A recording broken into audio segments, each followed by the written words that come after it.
The one comment I hear over and over again is we didn't see it coming. Didn't see it coming. The grocery industry didn't see it coming when Amazon suddenly jumps in their business and $25 billion in market cap gets wiped out overnight.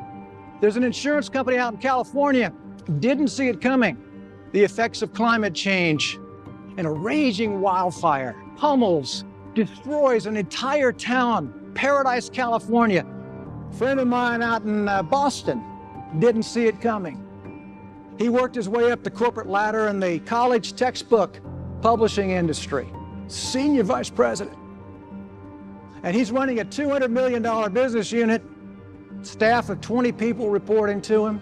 Things are going great. He's got a second home on the Cape. 2 of his 3 kids are in college. Everything is going well.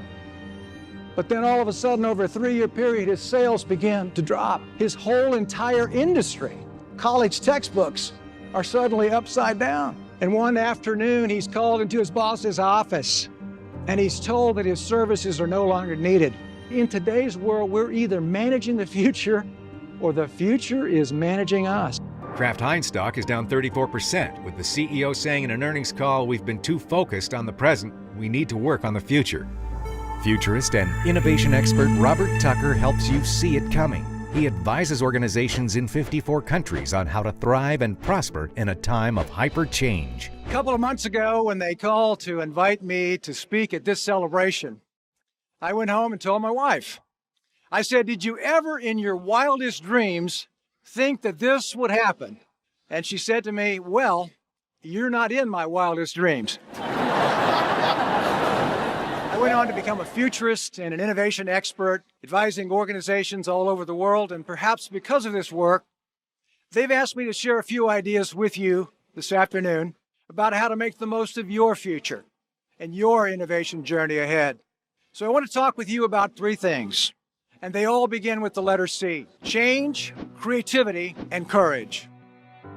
Dawn finally appeared, and I get up, I look around, and boom, there's my tent, 30 feet away.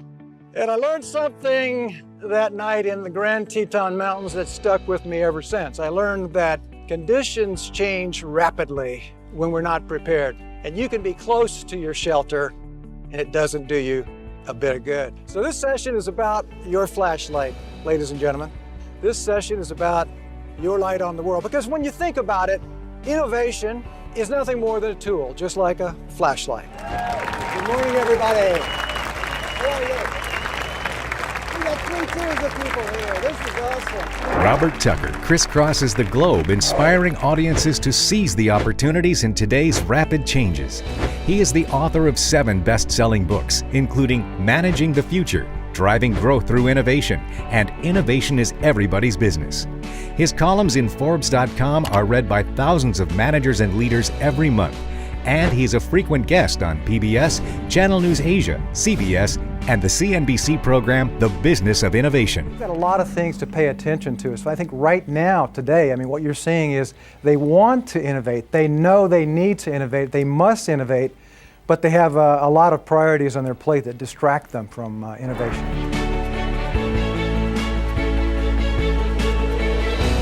It's counterintuitive, but the best way to look ahead is to look backwards sometimes. The farther backward you can look, the farther forward you can see. If you do this kind of thing in a different way and really pay attention to this trend watching thing, you will develop foresight. Your creativity is your #1 asset. It's something we don't think about, but creativity is not just for artists, it's for all of us.